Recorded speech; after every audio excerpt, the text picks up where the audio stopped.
ബിജെപിയുടെ municipal committee general secretary, president, പാർട്ടിയുടെ മണ്ഡല secretary, vice president എന്നീ ചുമതലകൾ ഇതിനു മുമ്പ് വഹിച്ചിട്ടുണ്ട്. ഇപ്പോ പുതുതായി ബിജെപിയുടെ മണ്ഡല പ്രസിഡന്റായി ചുമതലയേറ്റിരിക്കുകയാണ്.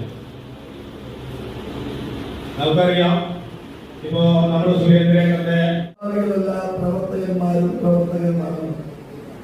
നമുക്ക് അത് ചെയ്തിട്ടില്ല ഇത് ചെയ്തിട്ടില്ല എന്ന് പറഞ്ഞാൽ നമ്മൾ ചെയ്യണം. ഈ സമൂഹത്തിന് വേണ്ടി പ്രവർത്തിക്കണം.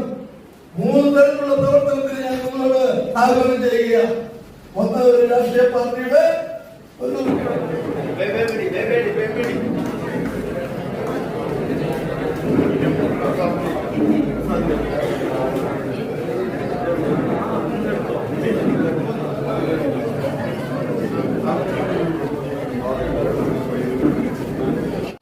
അപ്പോ അദ്ദേഹം പറഞ്ഞത് അദ്ദേഹത്തിന്റെ കയ്യിൽ രേഖകൾ ഉണ്ടെന്നാണ്.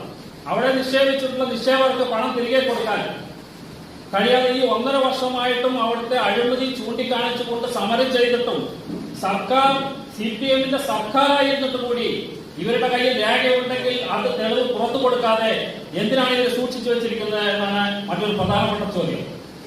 ഇവർ സമരം ചെയ്യുകയാണ്, കാശ് വാങ്ങിയിട്ടാണ് ഇവർ സമരം ചെയ്യുന്നത്. ഇവർ ആ ഭരണസമിതിക്കെതിരെ കൃത്യമായി അവർക്ക് തെളിവുണ്ടെങ്കിൽ ആ തെളിവ് ആ സർക്കാരിന്റെ സർക്കാരാണല്ലോ ഭരിക്കുന്നത്, ആ ഭരിക്കുന്ന സർക്കാരിന്റെ സാധന വകുപ്പിന് ആവശ്യപ്പെട്ടുകൊണ്ട് ആ തെളിവ് കൊടുത്തുകൊണ്ട് എന്തുകൊണ്ടാണ് ആ നിക്ഷേപകർക്ക് ആ പൈസ തിരിച്ചു കൊടുക്കാനുള്ള വ്യവസ്ഥ ഇവർ ചെയ്യാത്തത്? അപ്പൊ ഇരട്ടത്താപ്പാണ് ഇവരുടെ പണി. ഇവിടുത്തെ CPM കളിക്കുന്നത് ഇരട്ടത്താപ്പാണ്. മണ്ണാർക്കാട് മണ്ഡലത്തിലെ ജനങ്ങളെ മുഴുവൻ പറ്റിക്കുന്ന പരിപാടികളാണ് അവർ ചെയ്യുന്നത്.